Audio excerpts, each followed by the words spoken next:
Isang grass fire ang sumiklab sa Mount Kabunian sa Bacon, Benguet noong Huwebes Santo. Ayon sa Bacon Municipal Disaster Risk Reduction Management Council o MDRRMC, natanggap nilang unang ulat ng insidente dakong alas 6:50 ng gabi.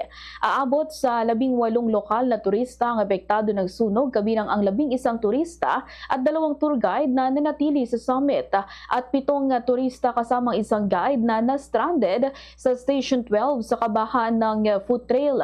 Agad rumesponde ang mga emergency team kabilang ang Bureau of Fire Protection, lokal na pulisya, mga opisyal ng barangay at tour guides. Ligtas nilang naihatid ang 7 stranded hikers sa Barangay Hall pagsapit ng alas 2:45 ng umaga noong Biyernes Santo.